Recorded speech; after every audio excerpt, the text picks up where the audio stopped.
एक सर्प ने बताया कि आदमी को इन 3 स्त्रियों से बचकर रहना चाहिए, कंगाल करके छोड़ती हैं।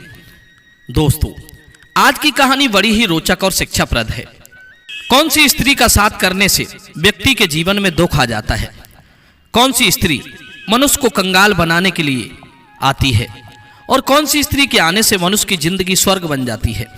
दोस्तों, इस कहानी से बहुत कुछ सीखने को मिलेगा। आपसे अनुरोध है कि इस कहानी को ध्यानपूर्वक सुनना। दर्शक बंधु, प्राचीन समय की बात है। दक्षिण प्रांत में चंपक नगरी एक शहर था, जहां राजा कुशाग्र की राजधानी थी। राजा कुशाग्र बड़ा ही प्रतापी राजा था और सदैव प्रजा के हित में काम किया करता था। उसके द्वार पर किसी तरह की आस लेकर आने वाला व्यक्ति कभी निराश नहीं जाता था। राजा हर प्रकार से उसकी सहायता करता था। चारों तरफ राजा कुशाग्र की खूब प्रशंसा होती थी। एक दिन की बात है, राजा के मन में विचार आया कि आज मुझे आखेट के लिए जाना चाहिए, क्योंकि जंगल में प्रसिद्ध एक नंदन वन है और उस वन में से राजा कुशाग्र के पास कुछ ऋषि मुनियों ने आकर के शिकायत की थी कि हे राजन, इस नंदन वन में एक राक्षस रहता है और वो राक्षस प्रतिदिन निर्दोष ऋषि मुनियों का आहार करता है। उस राक्षस से आप हमारी रक्षा करें। यह बात जब राजा ने सुनी तो अपने सेवकों को बुलाया और सेवकों से कहा कि मेरे लिए एक सुंदर सा तेज दौड़ने वाला घोड़ा तैयार करो और आज हम आखेट के लिए नंदन वन में जाएंगे और यदि हमें वो राक्षस मिला तो आज हम उसका वध कर देंगे। दर्शक बंधु, राजा के सेवकों ने वायु के वेग से चलने वाला सुंदर सा एक घोड़ा जीन कसकर के तैयार कर दिया और उसके बाद राजा कुशाग्र उस घोड़े पर सवार हो गए। तीव्रगामी घोड़े पर सवार होकर के राजा आखेट करने के लिए उसी वन की दिशा में निकल पड़े। मित्रों, उसी नंदन वन में एक दृष्टासुर नाम का राक्षस और उसकी बेटी मालिनी रहा करते थे। मालिनी अपने पिता के लिए भोजन का प्रबंध किया करती थी, क्योंकि दृष्टासुर के हाथ पैर नहीं थे। वो एक गुफा में पड़ा रहता था और उसकी जो लड़की थी वो यात्रियों को अपना सुंदर रूप दिखाकर लुभाती थी। साधु संतों को बहाना बनाकर उनसे शादी की बात कहकर गुफा के अंदर बुलाकर ले जाती थी और गुफा के अंदर पहुंचने पर राक्षस दृष्टासुर उन्हें खा जाया करता था और कामी पुरुष उसके रूप पर आसक्त होकर अतिशीघ्र उसके साथ चलने को राजी हो जाते थे। वो हर रोज नए नए राहगीरों से मिलती थी और उनसे कहती थी कि तुम मेरे पिता के पास चलो, मैं तुम्हें शादी करने के लिए अपने पिता के पास ले जाना चाहती हूं। और वहां उनको लेकर के जाती थी। तब तक रात्रि हो जाती थी, क्योंकि दिन में यदि कोई यात्री उस गुफा में प्रवेश करता था तो वो दूर बैठा हुआ विशालकाय राक्षस उसे दिख जाता था। रात्रि का फायदा उठाकर उस व्यक्ति को गुफा के अंदर ले जाती थी और गुफा के अंदर बहुत ही सकरे मार्ग से निकलती थी। उसी सकरे मार्ग पर उसका पिता दृष्टासुर बैठा होता था। अब तो वे दोनों मिलकर उस व्यक्ति का भोजन बना लेते थे। इसी प्रकार मनुष्यों को मारकर खाते हुए उन्हें बहुत समय बीत गया। आज राजा कुशाग्र भी उसी वन में जा पहुंचा जिस वन में वो राक्षस रहता था। राजा कुशाग्र जानबूझकर उस वन में गया था कि मुझे उस राक्षस को मारना है जो आए दिन लोगों को अपना शिकार बनाता है। जैसे ही राजा ने उस नंदन वन में प्रवेश किया तो दृष्टासुर नामक दैत्य को मानव की खुशबू आने लगी और अपनी पुत्री से बोला, बेटी देखिए, आज कोई मनुष्य इस मार्ग से निकल रहा है, तुम शीघ्रता से जाओ, मुझे बड़ी सुंदर खुशबू आ रही है और ऐसा लगता है कि आज तो हमें भरपेट भोजन मिलने वाला है। कोई जवान हष्ट पुष्ट व्यक्ति मालूम पड़ता है जो इस मार्ग से निकल कर जा रहा है। तुम जाओ और उसे अपने रूप के जाल में फंसाकर मेरे पास तक ले आओ। दर्शक बंधु, जब उसकी पुत्री ने अपने पिता की बात सुनी तो उसने उसी समय बहुत सुंदर अप्सरा का रूप बनाया। ऐसा लग रहा था कि वो साक्षात ही इंद्र की अप्सरा जमीन पर उतर आई हो। जो भी पुरुष उसे देख लेता था तो वो देखते ही उस पर आसक्त हो जाता था। राक्षसी मालिनी परम सुंदरी बनकर 16 श्रृंगार करके मतवाली चाल चलती हुई उसी वन में चली जा रही थी। उधर से राजा कुशाग्र अपने घोड़े पर सवार होकर चला आ रहा था। मालिनी ने दूर से ही देख लिया कि उसके पिता का भोजन एक घोड़े पर सवार होकर उसकी तरफ आ रहा है। देखने से लगता है कि कोई किसी देश का राजा है। खैर, जो भी हो, आखिर तो इंसान ही है। राजा का मांस तो और भी ज्यादा स्वादिष्ट लगेगा। मित्रों, उसी वन में एक बहुत ही विशाल बरगद का वृक्ष था। उसी बरगद की जड़ में एक नाग और नागनी का जोड़ा रहता था। वे दोनों जानते थे कि इस वन में एक राक्षस है और उसकी एक पुत्री है जो लोगों को अपने रूप से लोभाती है और अपने पिता के पास ले जाती है। आज उन्होंने राजा कुशाग्र को जब उस जंगल में घोड़े से टहलते देखा तो नागनी अपने पति से कहने लगी, स्वामी, चंपक नगरी का राजा कुशाग्र बड़ा ही धर्मात्मा है और वो आज इस वन में घूम रहा है। जरूर वो दुष्ट राक्षसी राजा कुशाग्र को अपने जाल में फंसाने का प्रयास करेगी। हमें ऐसे राजा की रक्षा करनी चाहिए। मित्रों, वो नाग नागनी उस जंगल में होने वाली सभी गतिविधियों पर नजर रखती थी। वे नाग नागनी लोगों को बचाने का प्रयास तो बहुत करते थे, पर लोग उनकी बातें नहीं मानते थे। इधर क्या होता है मित्रों, वह स्त्री सुंदर सा रूप बनाकर चली आ रही थी। उधर से राजा कुशाग्र घोड़े पर बैठकर चले जा रहे थे। मित्रों, उस दिन उन्हें कोई आखेट तो नहीं मिला, पर उस सुनसान जंगल के बीच उनकी भेंट उसी दानव पुत्री से हो जाती है।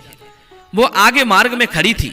जब राजा का ध्यान एकदम उस राजकुमारी जैसी सुंदर स्त्री पर गया तो वे उसकी सुंदरता पर लट्टू हो गए। कहने लगे कि हे सुंदरी, तुम कौन हो और इस वन में क्या कर रही हो? तुम्हारे साथ तो कोई पुरुष भी नजर नहीं आ रहा है, फिर अकेली इस सुनसान जंगल में यहां क्यों भटक रही हो?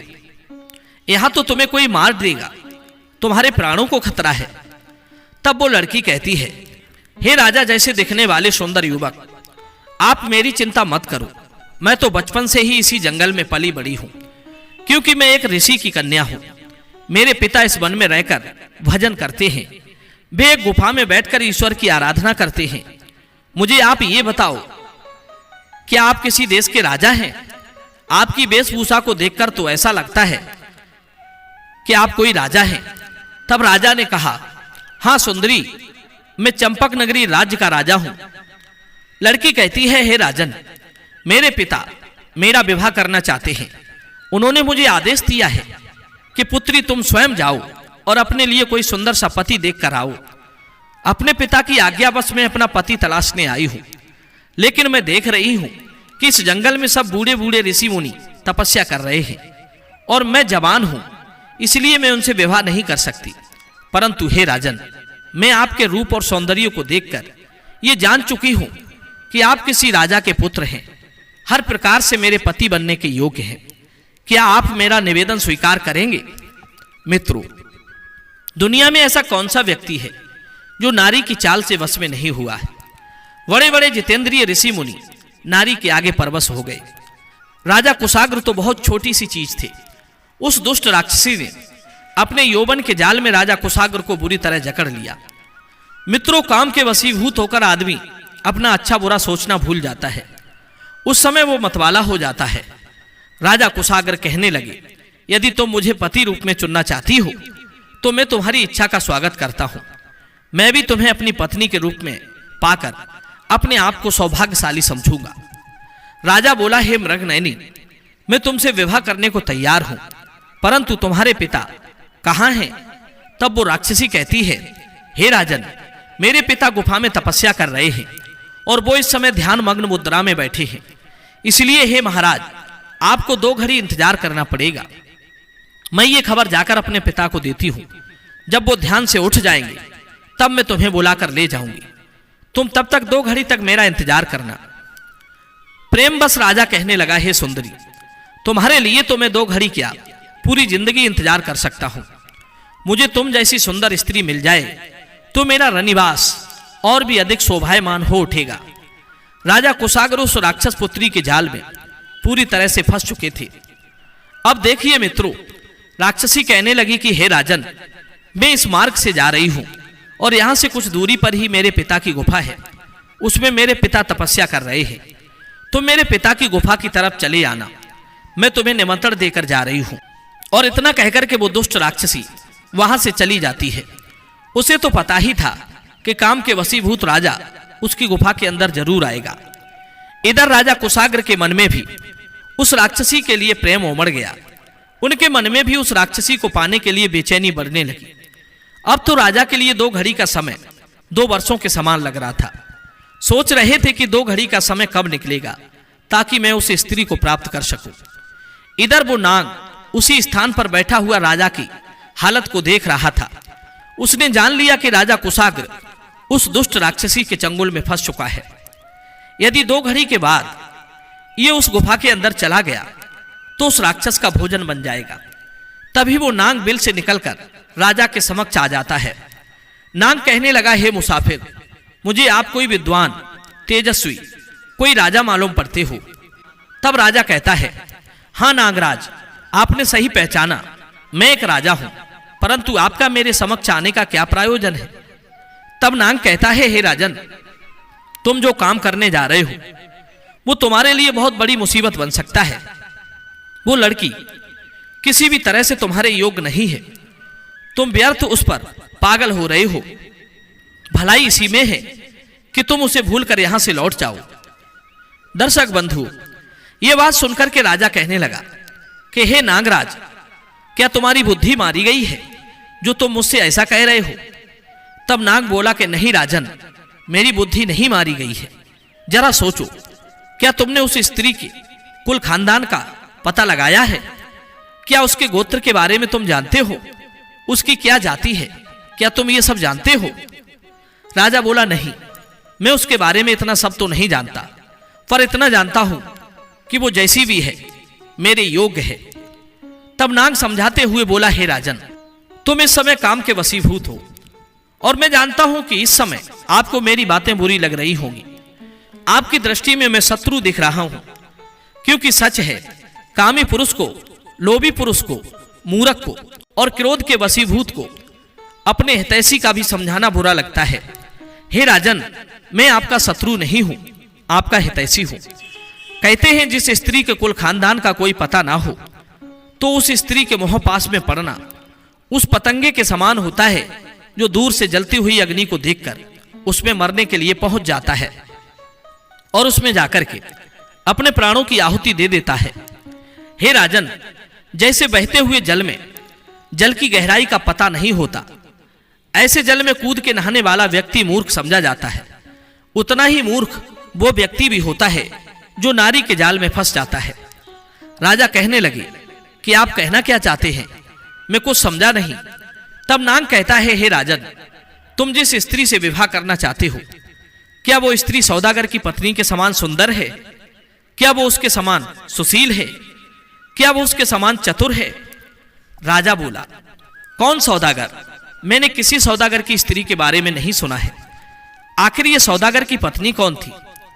नाग कहने लगा, राजन, यदि तुम सौदागर की पत्नी के बारे में जानना चाहते हो तो तुम्हें मेरे पास ठहर कर मेरी बातें सुननी होगी। अब तो मित्रों, राजा को उस नाग की बातों को सुनने की इच्छा हुई। कहने लगा, नागराज, मुझे सौदागर की पत्नी के बारे में सुनाइए। तब नाग बोला, राजन, मैं आपको वो दास्तान 2 घड़ी के बाद सुनाऊंगा। अभी दिन का समय है और दिन में कहानी सुनाना अच्छा नहीं लगता है। मैं तुम्हें ये कहानी शाम को सुनाऊंगा। मित्रों, इतना कहकर के नाग अपने बिल के अंदर चला जाता है। अब तो राजा दुविधा में फंस गया, क्योंकि 2 घड़ी बाद उस राक्षसी ने राजा को उस गुफा में आने का वादा किया था और इधर नाग ने 2 घड़ी के बाद सौदागर की पत्नी की कथा सुनाने का समय दिया था।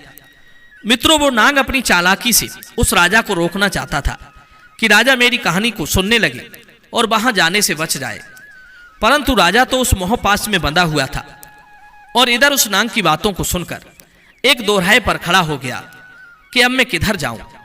परंतु वो राजा था, कुछ बुद्धि जागृत हुई, ईश्वर का साथ मिला तो सोचने लगा कि मुझे उस सौदागर की पत्नी के बारे में जरूर जानना चाहिए कि आखिर सौदागर की पत्नी कैसी थी और ये नाग सौदागर की स्त्री की इतनी बढ़ाई क्यों कर रहा है। मुझे जरूर आज की रात यहां ठहर कर वो कहानी सुननी चाहिए। दर्शक बंधु, धीरे धीरे 2 घड़ी का समय बीत जाता है। राजा उसी स्थान पर ठहर कर नाग देवता के आने की प्रतीक्षा करने लगता है। थोड़ी देर के बाद नाग भी आ जाता है। उधर वो राक्षसी उस गुफा के अंदर उसकी प्रतीक्षा कर रही थी कि अब तो राजा आता ही होगा, तो मैं और मेरा पिता उसको अपना भोजन बना लेंगे। इधर नाग कहने लगा, हे राजन, अब मैं तुम्हें सौदागर की पत्नी के बारे में बताता हूं, ध्यान देकर सुनो। इस प्रकार नाग राजा कुशाग्र को सौदागर की पत्नी की कहानी सुनाने लगता है। कहने लगा, हे राजन, एक कुंदनपुर नाम का शहर था। उस शहर में एक बहुत बड़ा धनवान सौदागर रहता था। सौदागर का व्यापार देश विदेशों में चलता था, बहुत बड़ा पैसे वाला था। उसके सामने वहां के राजा भी महाराजा भी कम पैसे वाले मालूम पड़ते थे। तो एक दिन की बात है, सौदागर की मृत्यु का समय नजदीक आ गया। सौदागर जब मरणासन्न स्थिति में था तो सौदागर ने अपने बेटे को अपने पास बुलाया। सौदागर का एक बेटा था। मरते समय सौदागर ने अपने पुत्र को बुलाया और कहा कि हे बेटे, अब मेरा अंतिम समय आ गया है, मैं जा रहा हूं, फिर कभी नहीं लौटूंगा। तुम इस दुनिया में अकेले रह जाओगे। तुम मेरी कुछ बातों को सीख लो ताकि जीवन में तुम्हें काम दे और तुम कभी दुखी ना रहो। ये बात सुनकर के वो सौदागर का आज्ञाकारी पुत्र अपने पिता की बात को ध्यान से सुनने लगता है। सौदागर उसे समझाता है, देखो बेटे, जीवन जीने के लिए मेरी 5 बातें याद रखना, जीवन में कभी दुखी नहीं रहोगे। तो मित्रों, उधर वो नाग उस राजा से कहने लगा कि हे महाराज, सौदागर मरते समय अपने पुत्र से बोला कि बेटे, मेरी 5 बातें याद रखना। पहली बात तो है कि तुम दुकान पर कभी भी धूप में मत जाना, हमेशा छाया छाया में ही जाना। दूसरी बात है, तुम रोज भोजन में पुलाव ही खाना। और तीसरी बात है, तुम हर हफ्ते एक नई पत्नी लेकर के आना। चौथी बात है, अगर तुम्हारी कभी शराब पीने की इच्छा हो तो शराब किसी बड़ी सी टंकी से पीना जिसमें शराब अधिक मात्रा में भरी हो। और 5वीं बात है, अगर तुम जुआ खेलने की इच्छा हो तो केवल होशियार जुआरियों के साथ ही जुआ खेलना। ये 5 बातें सौदागर ने अपने बेटे को समझाई और ये कहने के बाद उस सौदागर का प्राणांत हो जाता है। सौदागर के मरने के बाद सौदागर का बेटा बहुत दुखी होता है, अपने पिता की मृत्यु पर खूब रोता है। उसके बाद अपने पिता का अंतिम संस्कार करता है और पिता की समस्त क्रियाओं से निवृत्त होने के बाद मन में विचार करने लगा कि मेरे पिता ने मुझे 5 शिक्षाएं दी हैं, मुझे अपने जीवन में अपने पिता की इन 5 बातों को अपनाना चाहिए। दर्शक बंधुओं, इधर नाग कहता है, हे राजन, सौदागर का बेटा अभी नौजवान ही था, उसने अपने पिता की 5 बातों का अर्थ गलत निकाल लिया। वो अपने पिता की प्रत्येक बात को मानता था, लेकिन वो उन बातों का सही अर्थ नहीं समझ पाया था, उनके शब्दों के भावार्थ को नहीं पहचान पाया था। उसने अपने पिता की पहली बात का पालन इस ढंग से किया क्योंकि उसके पिता ने पहली बात ये बताई थी कि बेटा, जब भी तुम दुकान पर जाओ तो कभी धूप में मत जाना, हमेशा छाया में जाना। अब तो उसने क्या किया, अपने घर से लेकर दुकान तक जितनी भी रास्ता तय करना पड़ता था, उस रास्ते में कपड़े का तंबू लगवा दिया। पूरे मार्ग में उसने इस तरह कपड़े से वो रास्ता ढकवा दिया कि उसे धूप देखने को ही ना मिले। उसकी इस बेवकूफी ने उसका बहुत पैसा खर्च करवा दिया। अब तो वो रोजाना अपनी दुकान पर छाया में ही जाता था। उसका यह व्यवहार देखकर उसके जो मित्र थे वे उसके पागलपन पर हंसते थे कि उसका पिता भी पागल था जो अपने बेटे को ऐसी शिक्षा देकर गया है, और बेटा भी पागल है जिसने अपने पिता की मूर्खतापूर्ण बातों को अपने जीवन में उतार लिया है। उसने अपने किसी मित्र की बात पर ध्यान नहीं दिया और रोजाना उसी रास्ते से चलकर अपनी दुकान पर आ जाता था। उसके पिता ने दूसरी बात समझाई थी कि बेटा हमेशा पुलाव का ही भोजन करना, तो उसने अपने पिता की दूसरी बात का इस ढंग से पालन किया कि अपने रसोइयों को उसने हुक्म दिया कि मुझे खाने में रोजाना पुलाव बनाया जाए। मित्रों, अब तो जैसा उसके पिता ने कहा था वो रोज ही पुलाव खाता था। भोजन में भी उसका बहुत पैसा खर्च होने लगा। इस प्रकार सौदागर की तीसरी बात थी कि हर हफ्ते एक नई पत्नी को लाना।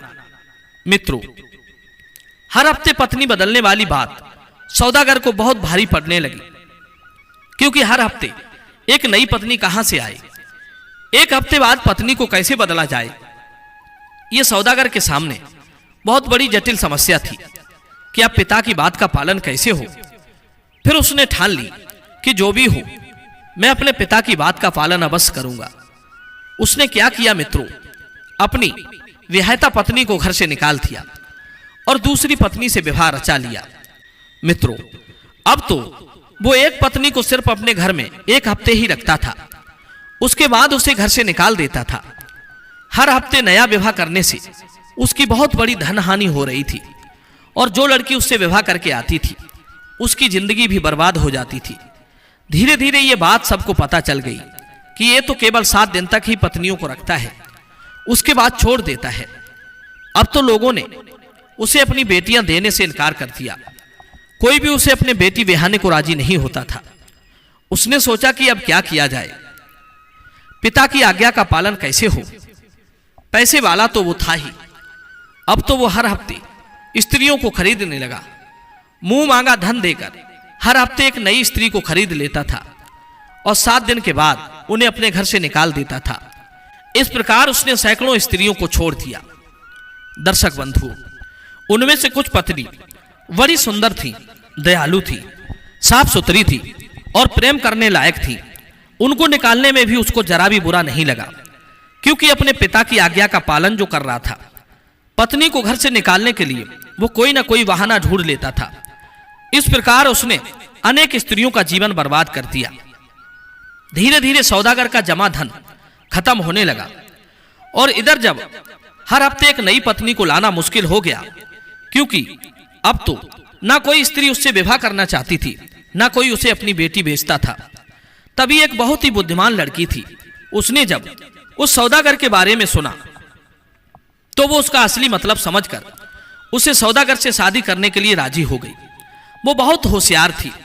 इस प्रकार सौदागर से विवाह करके वो उसकी पत्नी बन गई। वो जानती थी कि 7 दिन बाद ये मुझे घर से निकाल देगा, फिर भी उसने जानबूझ करके उसके साथ विवाह किया। मित्रों, इधर वो नांग जंगल में राजा कुशाग्र को कहानी सुना रहा था कि हे राजन, अब ध्यान से सुनो, आगे क्या होता है। राजा कुशाग्र को भी नागराज की कहानी में मन लगने लगा था।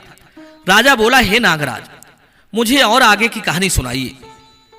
तब नाग सुनाता है कि वो सौदागर जब उस पत्नी के साथ अपने घर में रहने लगा, वो स्त्री हमेशा उसकी इच्छा के अनुसार काम करती थी। हर काम को वो उसके कहने से पहले ही करके रख देती थी। उसने कभी सौदागर को शिकायत का अवसर नहीं दिया ताकि वो गुस्सा कर सके और उसे घर से निकाल सके। इसी तरह धीरे धीरे 6 दिन बीत गए। हफ्ते के आखिरी दिन यानी 7वें दिन सौदागर को उसे बाहर निकालना था। सौदागर ने उसे शाम के खाने के लिए मछली का पुलाव बनाने को कहा। उसका इरादा था कि वो उस भोजन में कमी निकालकर असंतुष्ट हो जाएगा और कुछ उल्टा सीधा कहेगा तो दोनों में झगड़ा होने लगेगा और वो अपनी पत्नी को घर से निकाल देगा। मित्रों, इधर उसकी पत्नी ने क्या काम किया, शाम के भोजन के लिए मछली का पुलाव तैयार किया। उसकी पत्नी ने बड़ी चालाकी से काम लिया। बाजार में से 2-3-4 तरह की मछलियां लेकर आई और शाम को उसने उनको अलग अलग तरीके से पकाया, कुछ मसालेदार, कुछ बिना मसालेदार, कुछ चीनी के साथ, कुछ नमक के साथ। शाम को जब सौदागर घर लौटा तो उसका खाना तैयार था। उसने जोर से चिल्ला करके पूछा, क्या खाना तैयार है? तो उसकी स्त्री ने कहा, हाँ जी, खाना तैयार है। यह कहकर तुरंत ही उसने एक मीठे पुलाव की प्लेट उसके सामने रख दी।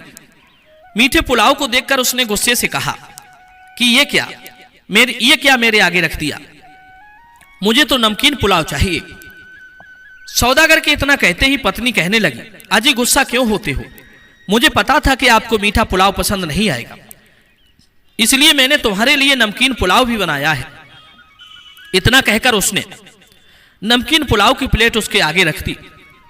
फिर सौदागर को कोई बहाना नहीं मिला तो उसने मछलियों में कमी निकाल दी। कहने लगा, मुझे ये वाली मछली नहीं चाहिए, मैं तो दूसरी किस्म की मछली खाता हूं। मित्रों, जब उसने इतना सुना तो उसके कहने से पहले ही उसने दूसरी किस्म की मछलियां उसके आगे परोस दी। अपनी प्लेट आगे खिसकाते हुए सौदागर बोला, मेरा मतलब इस किस्म की मछली से नहीं था, इससे अच्छा तो मैं गोबर खाना पसंद करूंगा। तब उसकी पत्नी ने, यह लीजिए, ऐसा कहकर उसकी पत्नी ने गोबर की टोकरी को ढक्कन से ढकी हुई थी उसके सामने लाकर रख दी। सौदागर अपनी सभी चाल चलकर हार गया था। उसके बाद उसने अपनी पत्नी से आगे कुछ नहीं कहा। उसने 2-3 प्लेटों में से कुछ खाना खाया और सोने के लिए चला गया, क्योंकि पत्नी को लड़कर घर से भगा ना सका।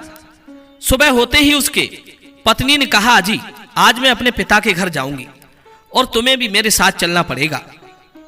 पिता के घर हम दोनों लोग दिन भर रुकेंगे और शाम को अपने घर लौट आएंगे। यह सुनकर सौदागर बड़ा प्रसन्न होता है। सोचने लगा कि ये इसने अच्छा तरीका बता दिया है, अब मैं इसे इसके पिता के घर पर ही छोड़कर चला आऊंगा। मित्रों, अगली सुबह सौदागर और उसकी पत्नी अपने ससुराल को जाने के लिए तैयार हो गए। सौदागर अपनी पत्नी के मायके जाने के लिए तैयार हो गया। उसकी पत्नी जब अपने गांव में पहुंची तो वो वहां जाकर उसने अपने माता पिता से कहा कि ये व्यक्ति बेवकूफ है, परंतु मैं इसे मेरे हिसाब से समझा लूंगी। आप ऐसा करें, इनको खाने के लिए आज कुछ नहीं बनाएं, केवल पूड़ियां बनाएं। पूड़ियों के साथ सब्जी भी नहीं होनी चाहिए। जब ये बात माता पिता ने सुनी तो कहने लगे कि तुम क्या कह रही हो पुत्री? लड़की ने कहा, हाँ पिताजी, केवल इसे पूड़ियां ही बनाइए। मित्रों, अब तो ससुराल में केवल उसके लिए पूड़ियां सेक कर रख दी गई। कुछ घंटों के बाद वो अपने पति को एक छोटे से कमरे में ले गई और उसको बिठाकर उससे कहा कि आप यहां बैठकर शाम के खाने का इंतजार करें, खाना जल्दी ही तैयार होने वाला है। सौदागर बेचारा बहुत देर तक इंतजार करता रहा। खाने का कोई ही पता नहीं लगा कि कब आने वाला है। इंतजार करते करते उसकी भूख बहुत तेज हो चली थी। तभी उसने अपनी पत्नी को बुलाया और उससे कुछ खाने के लिए मांगा। तो पत्नी कहने लगी, मैं अभी लेकर आती हूं। कहने लगी, असल में हम लोग कुछ और मेहमानों का इंतजार कर रहे हैं। जब वो आ जाते तो साथ साथ बैठकर ही भोजन करते। मुझे लगता है कि उन मेहमानों को कहीं मार्ग में देर हो गई है, इसीलिए अब तक नहीं पहुंची। चलो कोई बात नहीं, आपके लिए खाना तैयार है। सौदागर कहने लगा, पर मुझे तो बहुत भूख लग रही है, मैं और उनका इंतजार नहीं कर सकता। मुझे तुरंत ही खाने के लिए कुछ लाओ। मुझे तुम्हारे मेहमानों के साथ खाने में कोई रुचि नहीं है। पत्नी बोली, ठीक है, पर अभी तक केवल पूड़ी ही बनी है, खाने के लिए कुछ और है नहीं। अगर आप खाना पसंद करें तो मैं अभी तुम्हारे लिए पूड़ियां ले आती हूं। सौदागर कहने लगा, लाओ, तब तक केवल पूड़ियां ही ले आओ। मित्रों, पत्नी ने लाकर उसे पूड़ियां दे दी। सौदागर को इतनी तेज भूख लगी थी कि वो बिना सब्जी के ही पूड़ियां खाने लगा। भूख में उसे पूड़ियों में इतना स्वाद आ रहा था कि इतना तो कभी पुलाव में भी नहीं आया, और वो रोजाना पुलाव खा खाकर ऊब चुका था। कहने लगा, आज तो इन पूड़ियों में पुलाव से भी अधिक स्वाद आ रहा है। मौका देखकर के पत्नी बोली, तब आप घर में रोज पुलाव क्यों खाते हो? तब सौदागर बताता है कि मैं अपने पिता के वचन का पालन करता हूं। मरते समय मेरे पिता ने मुझे ऐसा करने के लिए कहा था। पत्नी समझ गई। पत्नी बोली, आपने उनके कहे का मतलब गलत समझा है। सौदागर कहने लगा, नहीं, मैंने उनका कोई मतलब गलत नहीं निकाला है। उन्होंने मुझे 5 सलाहें दी थी। फिर उसके पिता ने जो कुछ भी उसको बताया था, वे 5 बातें सौदागर ने अपनी पत्नी को सुनाई। पत्नी बोली, तो इसीलिए आपने अपने घर से अपनी दुकान का जो रास्ता है वो ढक रखा है, इसीलिए तुमने हर रोज पुलाव खाया है, इसीलिए तुम हर हफ्ते एक नई पत्नी बदलते हो। पत्नी बोली, तुम अपने पिता की बातों का सही अर्थ नहीं समझ पाए। इस तरह से जीने का रास्ता तो आपको बर्बाद कर देगा, आपकी जिंदगी को बर्बाद कर देगा, और शहर में कोई भी आपकी इज्जत नहीं करेगा, कोई भी स्त्री आपसे विवाह नहीं करेगी। ये बात सुनकर के सौदागर कहने लगा कि ये तुम क्या कह रही हो? पत्नी बोली, हां, मैं सत्य कह रही हूं। मित्रों, इधर नाग राजा को समझाता है कि वो सौदागर की परम चतुर पत्नी कहने लगी कि हे सौदागर, मेरी बातें ध्यान से सुनो। जब आपके पिता ने आपको सलाह दी थी कि आप घर से अपनी दुकान पर जब भी जाएं तो छाया छाया में ही जाएं, उनकी बात का मतलब यह नहीं था कि आप उस दुकान का मार्ग कपड़े से ढकवा दें।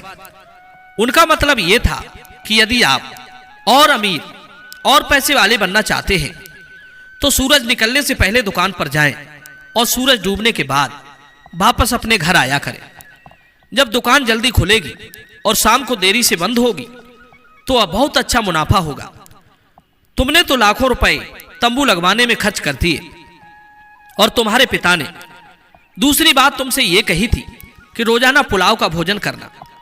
तो इसका मतलब यह नहीं था कि आप रोजाना मछलियों का पुलाव खाएं। उनका मतलब यह था कि खाना किफायत से खाएं और उतना ही खाएं जितने से आपकी भूख मिट जाए। हर समय खाते रहने से पेट खराब हो जाता है। भूख लगने पर ही भोजन करने से भोजन कभी नुकसान नहीं देता है और भूख में भोजन और भी अधिक स्वादिष्ट हो जाता है। आप तो रोजाना पुलाव खा खाकर बीमार होने लगे हो। आपने इस बात का अर्थ भी गलत लगाया है। तुम्हारे पिता ने तीसरी बात तुमसे यह कही थी कि हर हफ्ते एक नई पत्नी से शादी करना। इसका मतलब यह नहीं है कि तुम हर हफ्ते एक नई लड़की का जीवन बर्बाद करो और अपनी पहले वाली पत्नी को छोड़ दो। तुम्हारे पिता का मतलब यह था कि हर समय पत्नी के पास मत पड़े रहना, हफ्ते में एक बार जाना। हर समय पास रहने से प्रेम घटता है और व्यर्थ के वाद विवाद बढ़ते हैं। हफ्ते बाद अपनी पत्नी के पास जाने से अपनी पत्नी ऐसी लगती है जैसे आज ही उससे शादी हुई है, और जब आप एक हफ्ते बाद उससे मिलोगे तो वो भी आपको खूब सम्मान देगी। जब आप उसी के पास में हर समय पड़े रहोगे तो उसकी तरफ से आपका मान सम्मान भी घट जाएगा। देखिए श्रोताओं, सौदागर ने जब अपनी पत्नी की बातें सुनी तो उसे अपने पिता की बातों का मतलब अच्छी तरह समझ में आ गया था। वो अपनी पत्नी से कहने लगा, हे परम सुंदरी, आज तुमने मेरी आंखें खोल दी, वरना मैं तो अपना सारा धन भी बर्बाद कर देता और न जाने कितनी लड़कियों का जीवन खराब कर देता। मुझे इस बात का बड़ा अफसोस है कि मैंने अब तक जो किया है वो बहुत गलत किया है। हे प्रिय, वास्तव में तुम बहुत होशियार हो। तुमने मुझे जीवन जीने के मार्ग पर ला दिया है और ये बता दिया है कि जीवन कैसे जिया जाता है। हे प्रिय, अब तुम उनकी उन दो बातों का भी मतलब मुझे समझा दो। उन्होंने मुझसे कहा था कि जब शराब पीने की इच्छा हो तो टंकी से शराब पीना जिसमें अधिक शराब हो, और दूसरी बात उन्होंने ये कही थी कि जब भी जुआ खेलने की इच्छा हो तो बड़े जुआरियों के साथ जुआ खेलना। इन दो बातों का क्या मतलब है? तब सौदागर की पत्नी बोली, हे स्वामी, अब मैं तुम्हें दोनों बातों का मतलब रास्ते में चलकर समझा दूंगी। पहले मेरे पिता से घर चलने की आज्ञा ले लो। दर्शक बंधुओं, इधर नांग बोला, हे राजा साहब। इस प्रकार वो सौदागर अपनी पत्नी के साथ अपने घर को चल देता है। रास्ते में एक जुआ घर पड़ता था। सौदागर की पत्नी सौदागर को लेकर उस जुआ घर में गई।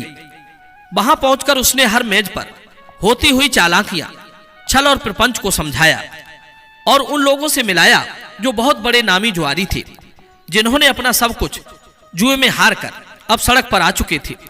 सौदागर की पत्नी बोली, आपके पिता का यही मतलब था कि आपकी जब भी जुआ खेलने की इच्छा हो तो आप इन बड़े जुआरियों को देख लेना, इनके पास बैठना, इनसे पूछना कि आप बर्बाद कैसे हुए, आज उनकी हालत इतनी बद से बदतर कैसे हो गई। आपके पिता यही चाहते थे कि आप ये सब देखें, फिर ऐसी हालत में ना पड़े। यही तो कहा था आपके पिता ने कि जब जुआ खेलने की इच्छा हो तो होशियार जुआरियों के साथ खेलें। इसका मतलब है कि उन्हें देखें, उनको समझें कि आखिरकार उनकी जिंदगी कितनी खराब है।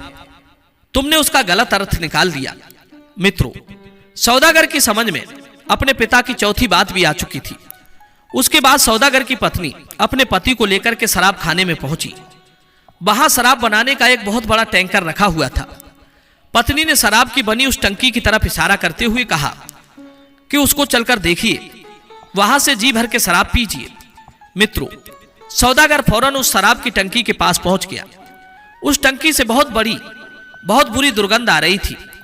वहां पर खड़े होकर शराब पीना तो दूर, वहां एक मिनट ठहरना भी दूभर हो रहा था, और उसके जो बनाने का तरीका था वो बड़ा ही गंदा था।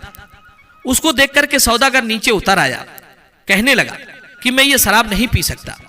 तो उसकी पत्नी बोली कि तुम्हारे पिताजी का यही मतलब था, यही तुम्हारे पिताजी कहना चाहते थे, इसीलिए उन्होंने आपसे टंकी से शराब पीने के लिए कहा था, ताकि तुम समझ जाओ और जीवन में शराब का सेवन ना करो। मित्रों, अपनी पत्नी के मुख से अपने पिता की पांचों बातों का मतलब समझने के बाद सौदागर अपनी पत्नी से क्षमा मांगने लगा और कहने लगा कि हे जीवन संगिनी, तुमने मेरे जीवन में आकर मेरा जीवन धन्य कर दिया है, मुझे सही रास्तों का ज्ञान करा दिया है, वरना तो अब तक मैं बर्बाद हो जाता। मैं ना जाने कितने धन की बर्बादी कर चुका हूं, कितनी स्त्रियों को अपने घर से भगा चुका हूं। तुम्हारे जैसी स्त्री जिस घर में होगी उस घर का कभी बुरा नहीं हो सकता। इस प्रकार सौदागर अपनी इस पत्नी के साथ हंसी खुशी से रहने लगता है। इधर वो नांग राजा कुशाग्र को समझा रहा था कि हे राजन, यदि तुमको ऐसी पत्नी मिल जाए जो तुम्हारी प्रत्येक बात का अर्थ समझा सके, तब तुम विवाह कर लेना। अगर तुम किसी स्त्री के रूप के यौवन के जाल में फंस गए तो समझ लेना तुम बहुत बड़ी मुसीबत में फंस सकते हो, क्योंकि जो स्त्री गुण और विचारों से सुंदर होती है वही स्त्री सबसे अधिक सुंदर होती है। रूप का माया जाल तो मनुष्य को मुसीबत में डाल देता है। जो स्त्री बहुत अधिक सुंदर हो उनसे बचकर रहना चाहिए। कई बार ऐसी स्त्रियों के जाल में फंसने के बाद मनुष्य जीवन भर रोता है। जो स्त्रियां दुष्ट चरित्र वाली हों, बेकाऊ हों, अपना स्वार्थ सिद्ध करने के लिए किसी भी हद तक जा सकती हों, ऐसी स्त्रियों से सदैव दूर रहना चाहिए। वो सिर्फ एक छलावा होती हैं। प्रेम नाम का उनके अंदर लेस मात्र भी अंश नहीं होता है। उनकी नजर सिर्फ आपके धन पर होती है। धन लूटने के बाद वे इस तरह मनुष्य को निकालकर फेंक देती हैं जैसे दूध से मक्खी निकालकर फेंक दी जाती है। जो स्त्री क्रोधमुखी हो उस स्त्री से सदैव दूर रहना चाहिए। क्रोधमुखी स्त्रियां सदैव अपने पति को अपनी कटु वाणी से चोट पहुंचाती रहती हैं। दुष्टा भार्या सठ मित्रम वृतस्य चोत्रदायका स सर्पे गिरहे वासु मृत्यु रेव न संशया। जिस घर में दुष्ट स्त्री होती है, मूर्ख मित्र होता है, जवाब देने वाला नौकर होता है और घर के अंदर सांप रहता है तो उसमें तो मृत्यु कभी भी आ सकती है।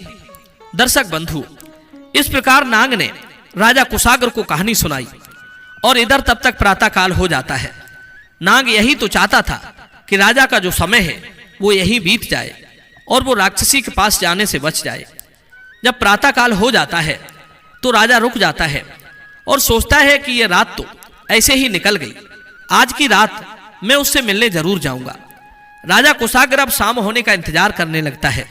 मित्रों, अगले दिन वो नाग उस राजा को कैसे रोकता है आप सुनेंगे अगली कहानी में, अगली वीडियो में। तब तक इंतजार कीजिए अगली वीडियो आने का। इस कहानी के विषय में आपके क्या विचार हैं, कमेंट में अपनी राय जरूर देना। तो चलिए मिलते हैं आपसे अगली वीडियो में। आप सभी का बहुत बहुत धन्यवाद। जय श्री कृष्ण।